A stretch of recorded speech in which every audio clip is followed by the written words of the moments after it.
Hi, I'm Bob Tabor with Developer University. For more of my training videos for beginners, please visit me at devu.com. In this lesson, we're going to talk about arrays, and I'm going to start by making a case for why you need arrays in the first place. So often you're going to need to work with several related variable values, but how do you work with multiple variables and kind of treat them all as if they're part of the same group? Let me show you how not to do it. You can see an example of that on screen. First of all, I've taken the liberty of creating a project called Understanding Arrays, so make sure you catch up with me. Create a new console window application, and you can kind of just follow along. You don't need to type this part in. It's wrong anyway. Okay, so you can see what I've done here. I need to keep track of 5 numbers, and I need these numbers to be related to each other. So without any better tools in my toolbox, I might just create something called number 1, number 2, number 3, number 4, and give them each a value. And now I want to find which variable holds the value of 16. I'd love to be able to loop through them like we learned about previously to find which of the values hold number 16, but I can't really do that. I'm forced to create an if, else if, else if, else if, else if, else if, else if kind of structure, as you can see here below, in order to ultimately find which variable has the value of 16 inside of it. So this is not the right way to go about working with multiple values that are somehow related and you want to treat them as a group. There's a better way, and that, as you might assume, would be with arrays. So let me comment all of this out. And, previously I talked about a variable as being a bucket in the computer's memory that will hold some value. But let's expand our thinking about this for just a moment and talk about an array. Think of an array as like a bucket, or maybe even better, a tackle box. Have you ever seen one of those? If you go fishing, there's a lot of little compartments inside of it, and each one of those little compartments can hold something, all right, usually a little worm or whatever the case might be. Well, what if we were to use that instead of a bucket? What if we were to put values in each of those little tray areas inside of the tackle box and store that up in memory? And then whenever we needed a value out of that tackle box, we just need to take it and look through and find the particular compartment with what we're looking for in order to work with it. That's kind of the idea of an array, at least if you want to overextend the bucket analogy, okay? So another way to think of an array, it's kind of a sequence of data, a collection of data, although I'm hesitant to use those specific terms because they have very specific meanings in .NET. So think of it in a very general sense. You have a collection of data you want to keep together. How do you do it? Well, one of the ways you can do that is with an array. So let's do this. And I'm going to go ahead and create my first array here. I want you to follow along. And notice that I'm using square brackets. I'm not using curly braces, all right, when I'm working here. So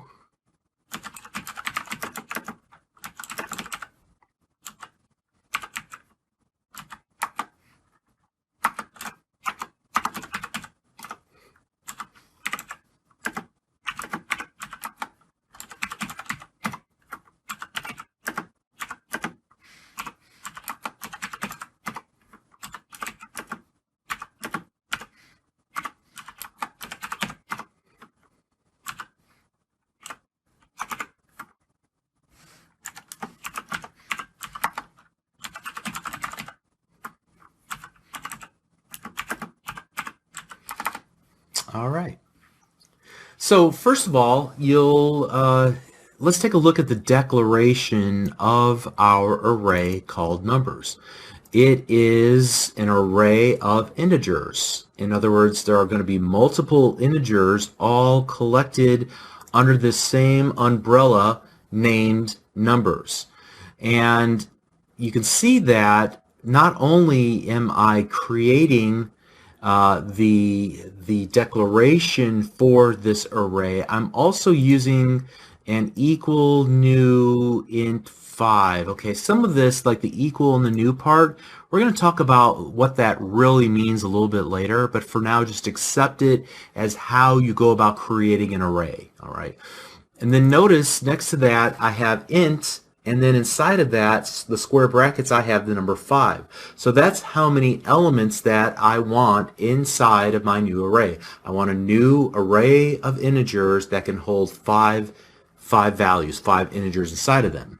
Next, what I do is I begin to access each element of the array and put a value inside of that element of the array. So here's the first element of the array, the second element of the array. Remember, we're 0 based.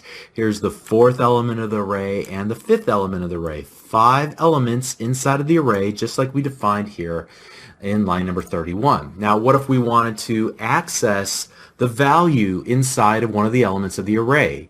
Well, I would do something like this. Console.WriteLine, obviously. Now, what if I wanted to get to and print out the value that's in the second element of the array? Well, then I would use the correct index of the array to access that element. So, here's numbers, and I want the second element, which means I'm going to use the index 1. So I'm going to index into that array to get to the correct element. So in this case, the second element is at index number 1. All right, and I can print that off the screen. And let me do a read line here, like so, and we can quickly run the application.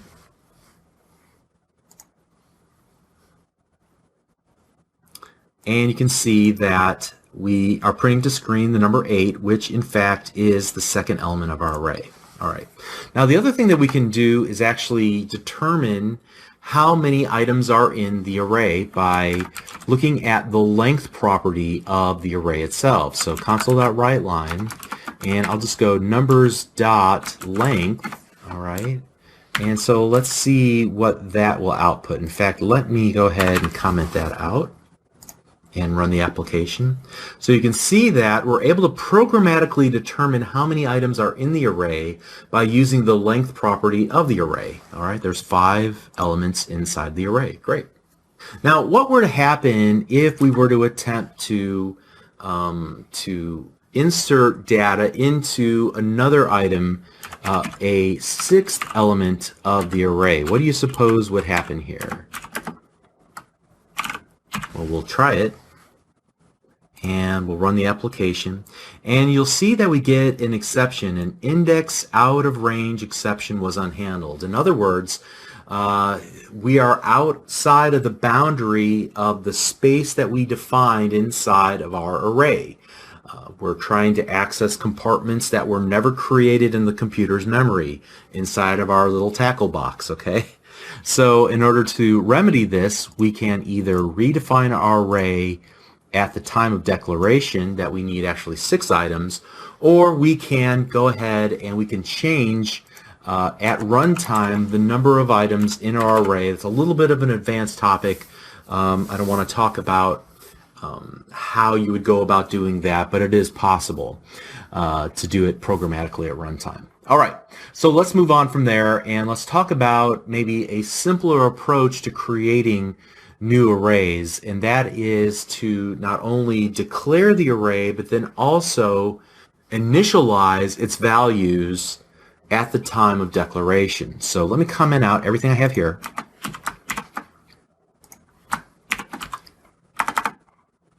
And we'll do this. Now, instead of giving it a specific size, we're going to let the compiler figure it out on its own, because we're just going to start typing in the values of the elements that should be stored inside of our array. Now, in this case, I can create it, or just put all the items in there I want to put in there, and I can trust that the new array that will be created in memory will be able to hold all, 6 items this time, right? Okay. Let me comment that out. And we've been working specifically with integers, but what if we were to work with strings? How would we go about doing that? Well, same sort of idea here. In this case, we want to give it a number of literal strings.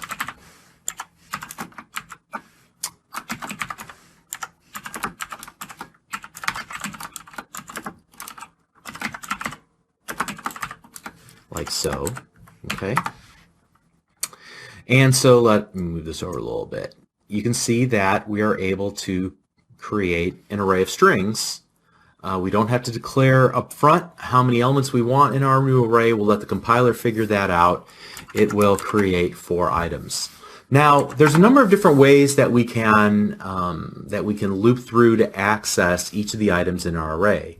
Let me show you 2 ways, and one of them is going to be what you're already familiar with, the for loop, right? So I'm going to go for tab tab, and so we'll start with an integer I equals 0, and now let's do this instead. Let's go names.length, right? And then inside of here we'll go, let's do this, console.writeLine, and we'll go names.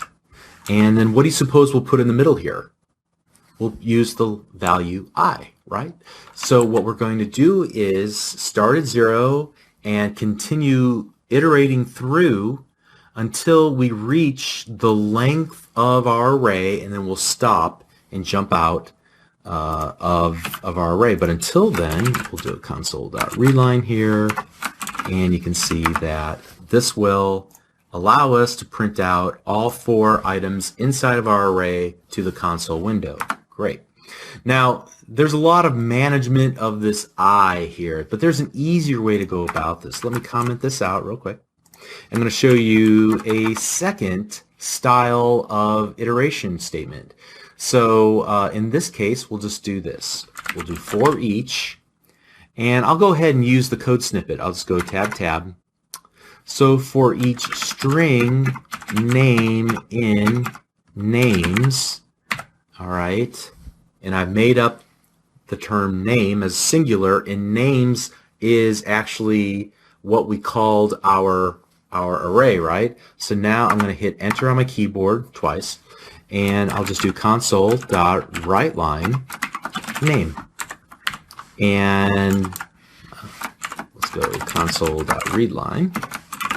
What this will do is it'll allow us to essentially loop through every single name in our array of names, and for each item it will copy the current element into this temporary variable called name of type string, and then we can use that to do whatever we want. In this case, we're just going to print it off the screen. See how much easier that is? But we can use either technique in order to iterate through our sequence of data. Very neat. Okay. All right, now let me show you one last thing you can do. It'll be pretty powerful stuff. And we can create arrays of different things, right? So what if we wanted to create an array? What if we wanted to take a string and reverse the string? Okay, how would we go about taking, for example, the name Bob Tabor and reversing that to what? Robat Bob, I guess. How would I convert? How would I change that? Well, what we can do is take a string and convert it into an array of individual characters. Once we have an array of individual characters, we can then say, go ahead and reverse the order of those items so that the last becomes first and the first becomes last. All right. So let's do this. I'm going to create a string called Zig, and it's going to contain one of my favorite speakers quotes that I have kind of patterned my life after. You can get what you want out of life if you help enough other people get what they want. All right?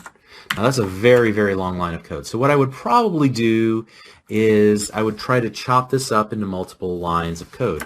And we said this before, that you can do something like this in C#. All I'm doing is going to just break it in half and use this concatenation operator, right, to kind of marry the first string and the second string together. So that's all one line of code. So now that I have this, what I want to do is create an array of characters. So I'm going to use the char keyword, which is the data type char, meaning I want one character, but I'm going to create an array of characters called, we'll call it char array. All right.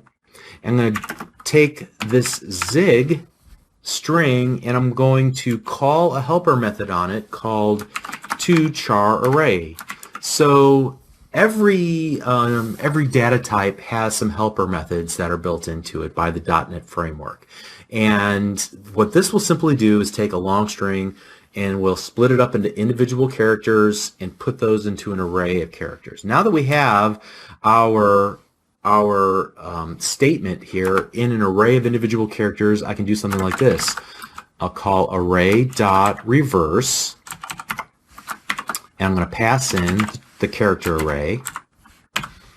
And then finally what I want to do is we'll do a for each, tab, for each char, and I'll just call this a Zig Ziglar char, in my char array, console.write, not write line, but just write, and the zig char.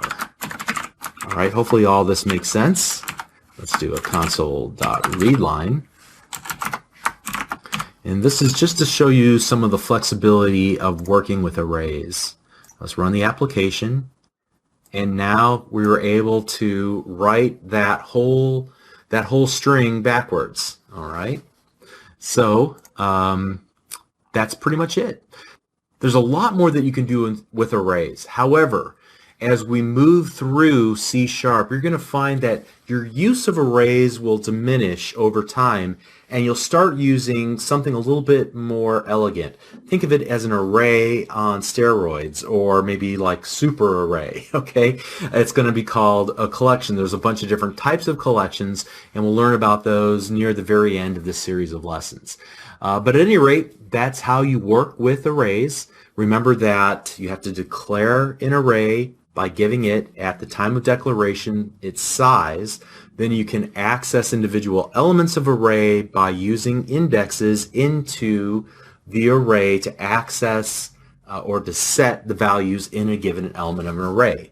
We can loop through elements of an array using a for or a for each iteration statement, and we can even use some cool utility methods like array.reverse to swap all of the items in the array, or there's also ways to sort items and so on. Okay, so let's continue on in the next lesson. We're doing great. See you there.